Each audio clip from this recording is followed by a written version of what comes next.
Frente de Sala. Olá, sejam bem-vindos ao Frente de Sala. Neste episódio seguimos viagem com a jornalista Isabel Lucas até ao Brasil, o imenso país do futuro. Ninguém era capaz de esconder o que eu estava a sentir. Vamos conhecer melhor os Cassete Pirata e o novo disco A Semente, numa conversa com o vocalista, músico e compositor João Firmino. Eu já não consigo estar só a escrever canções de amor. Lançamos ainda um olhar sobre a joalharia contemporânea. Cristina Felipe leva-nos até à Bienal Internacional, que está a decorrer em Lisboa. São obras que me marcaram. Eu sou a Susana Araújo e este é o podcast da Agenda Cultural de Lisboa. Boa noite. A polícia se posiciona aqui com escudos diante do museu, diante do MASP, onde neste momento os apoiadores de Jair Bolsonaro estão... Ninguém era capaz de esconder o que eu estava a sentir. E o barulho na rua era um barulho que não era propriamente um barulho de festa. Era como se fosse uma celebração violenta.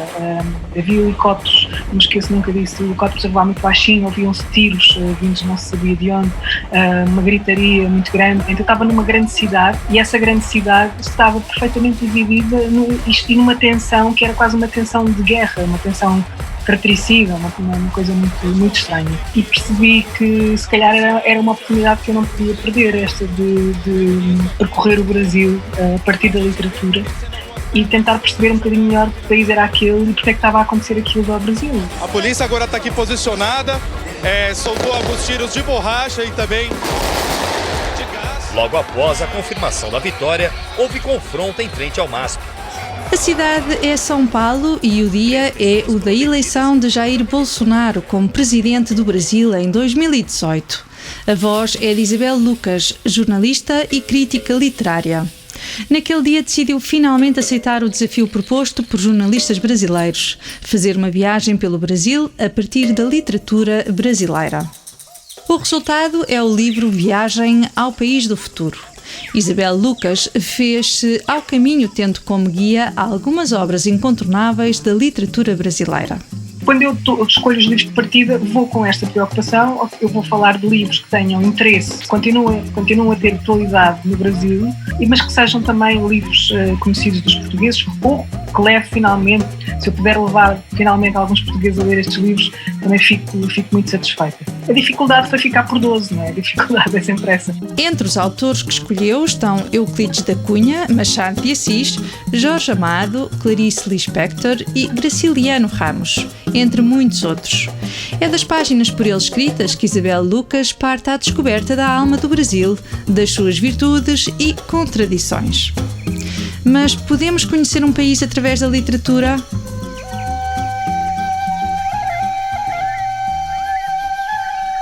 Era boa a luz doméstica da nossa infância, pão caseiro sobre a mesa, café com leite. Os livros levam-me a jornais, os livros levam-me à música, levam-me ao cinema, levam-me à comida, levam-me às falas, às variadas falas. Um livro é um manancial imenso de possibilidades, não é? E isso tem muito a ver com a ideia de viagem também, que é nós podemos nos perder num só livro e ficar ali a seguir as pistas que esse livro nos dá e se calhar nunca mais acabamos, não é? Mas decidimos partir para outro livro, como decidimos partir para outro lugar. Parando com a peste no corpo, o círculo que dançava, mas dominando a todos com seu violento ímpeto de vida. O confronto entre os territórios, as culturas e o espaço do livro, a literatura, aquelas palavras que lá vêm, deixam-me perto de alguma ideia que se chama uma ideia de verdade, que eu não sei muito bem dizer o que é.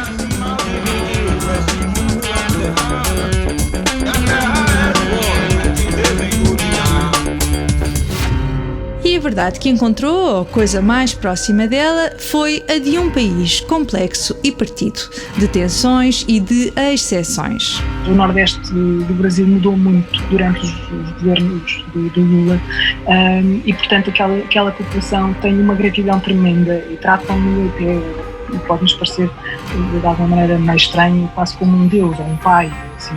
Essa zona do país é menos dividida nesse aspecto, porque o resto do Brasil, há casas que são divididas. O pai cortou Bolsonaro e os filhos não lhe perdoam, ou a mulher não lhe perdoa. Há famílias divididas e são tensões que eu não sei como é que elas se vão atenuar. O livro foi escrito ao longo da viagem e os textos publicados simultaneamente em Portugal no Jornal Público e no Brasil no suplemento Pernambuco. As reações vindas do lado de lá do Atlântico ajudaram a serenar os receios de que esta incursão pudesse soar a arrogância. Sim, tem vindo reações boas do Brasil. Para mim foi um sossego, devo dizer, porque eu tinha muito medo de parecer que estava a dar uma lição a alguém, ou que estava a pôr-me em bicos de pés, ou que estava a descobrir alguma coisa que eles não descobriram. Eu sempre que disse que era uma estrangeira no Brasil e, portanto, aquilo era o meu olhar e era a minha percepção das coisas, a minha leitura. O olhar singular de Isabel Lucas, uma portuguesa que percorreu o Brasil, do árido sertão nordestino até às grandes metrópoles, à procura da identidade desse imenso país amazónico. Viagem ao País do Futuro é uma edição da Companhia das Letras. Mr. Brown. Eu acredito que toda a vida é sagrada. Olha, temos estado a viver. Se nos queixarmos estamos menos mal. Não há direito neste vendaval para amanhecer. João Firmino, ou Pir, é o vocalista, guitarrista e autor das músicas dos Cassete Pirata, uma banda que é o concretizar de um desejo antigo. Para dar corpo às canções que compõe, Firmino convidou um conjunto de músicos que conhece muito bem: Margarida Campelo, Joana Espadinha, António Quintino e João Pinheiro. Eu quero cumprir o meu sonho de ter uma banda de rock, ou pop rock, e de fazer as minhas canções. Eu vou cantá-las e vou escrevê-las, e eu quero que vocês sejam a minha banda. São as pessoas que eu escolhi, são eles que me poupam passar vergonhas quando uma canção não é assim tão boa. E são a minha família, com quem eu quero estar na estrada, e e todos eles fazem coisas maravilhosas às minhas canções. Tenho o poder de as melhorar sempre.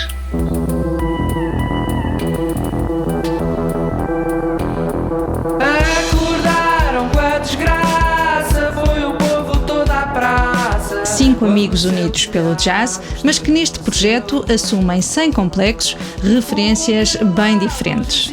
Nos Cassete Pirata, os anos 60, 70 e 80 estão já ao virar da esquina. Para quem ouviu a mesma música que eu ouvi e que a maioria da malta ouviu, é bastante óbvio. Os Supertramp e os Doors, ou quem dos Ornatos Violeta aos Blur, Led Zeppelin e King Crimson. Quem passou por essa fase, eu acho que fica muito claro o que é Cassete Pirata.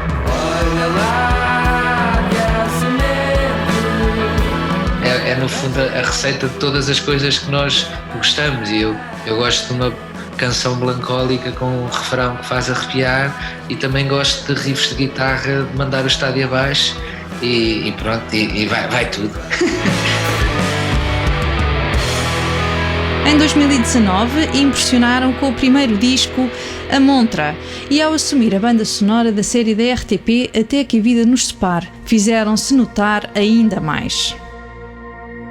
Agora, acabam de lançar A Semente, registro discográfico em que se afirmam definitivamente como uma das boas notícias do indie rock português. Um trabalho conceptual de marcada consciência social.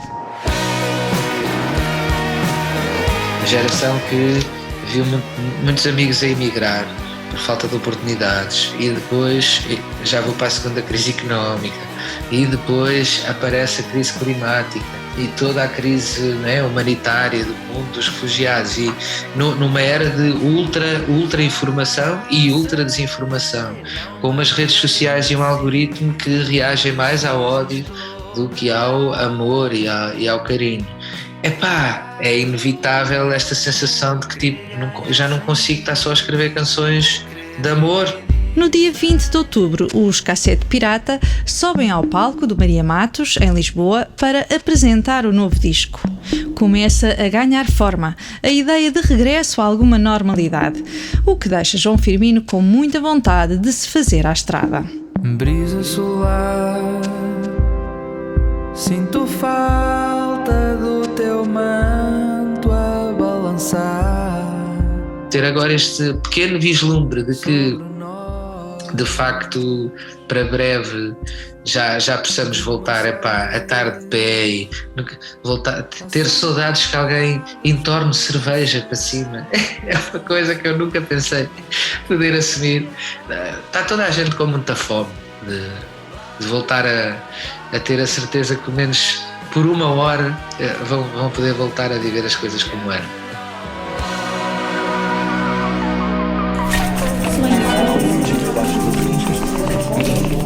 Frente de sala. É o criador do Indigente, o programa de rádio que há mais de 20 anos, na Antena 3, apresenta as novidades da música alternativa. É tempo de saber qual é a sugestão cultural do radialista e divulgador musical Nuno Calado. É um livro que se chama Sing Backwards and Whip, é a autobiografia do Mark Lanegan, que é um dos meus cantores de eleição, é um músico incrível também e escreve exatamente como canta, com palavras de sangue, com intensidade, e este livro, para mim, é um clássico dentro deste género de autobiografias de músicos que têm vidas altamente complicadas, com muitas histórias para contar. Este começa no meio dos anos 80, quando ele chega a Seattle, e depois evolui até aos dias de hoje.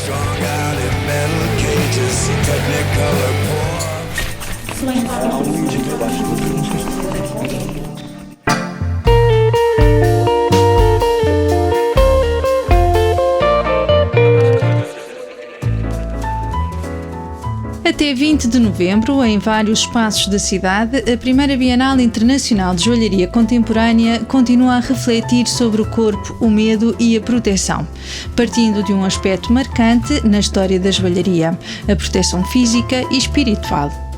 A Bienal é organizada pela Associação Portuguesa de Joalharia Contemporânea, a PIN. Cristina Felipe, diretora artística, conta-nos como a situação pandémica teve influência no tema do evento, que tem na sua gênese um projeto lançado durante o confinamento. E foi quando a PIN lançou este projeto aos seus membros e a alguns artistas, questionando exatamente a pertinência de pensarmos hoje joias e objetos de proteção para o século XXI. Que sentido é que fazem? Mas quando falamos em joalharia, falamos no corpo no seu todo, e quando estamos a falar do corpo, há uma enorme variedade de objetos e de artefactos em todos os campos, em todas as áreas disciplinares que servem para a sua proteção. E de facto, a ideia era repensar tanto o desenho como a função desses objetos. As peças então apresentadas estão no centro da exposição nuclear desta Bienal, que está patente no Museu de São Roque e no Museu da Farmácia. Suor Frio, assim se chama a mostra. Coloca estas e outras obras contemporâneas em diálogo, sempre em harmonia com o espaço museológico. As peças estão lá de uma forma quase híbrida, nós não sentimos contrastes, sentimos que há uma cumplicidade e uma afinidade muito grande entre a obra contemporânea e a obra museológica, e foi de facto uma escolha de obras, e as obras que não são declaradamente joalharia, ou que são escultura, ou que são fotografia, ou que são filme, são obras que fazem sentido naquele contexto, naquele momento e na narrativa da exposição. São obras que me marcaram, que eu tomei conhecimento delas ao longo da minha vida e que foram obras que me ficaram realmente na memória, obras muito fortes, e que trazê-las agora aqui foi de facto uma oportunidade maior de partilhar obras tão importantes que com certeza vão possibilitar ao público e a outros artistas uma oportunidade de vê-las ao vivo e em contexto tão específico. Ouvimos Cristina Felipe a propósito da exposição Suor Frio, que reúne trabalhos da autoria de 73 artistas de 15 países, todos com um ponto em comum: a ligação ao medo, corpo e proteção. A exposição só termina a 20 de novembro, tal como a Bienal de Joalharia Contemporânea, que encerra com 3 palestras. Nana Melante, no dia 19, e Filomena Silvano e Denis Bruna, no dia 20. Frente de sala.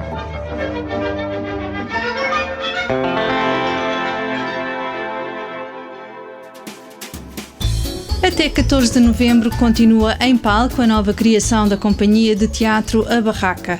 Elogio da Loucura é uma encenação de Hélder Mateus Costa e Maria do Céu Guerra.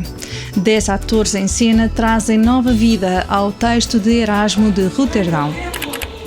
No Teatro da Trindade, Mafalda Lencastre e Pedro Lacerda dão corpo à comédia Hora de Visita, sobre o reencontro de uma filha com o pai.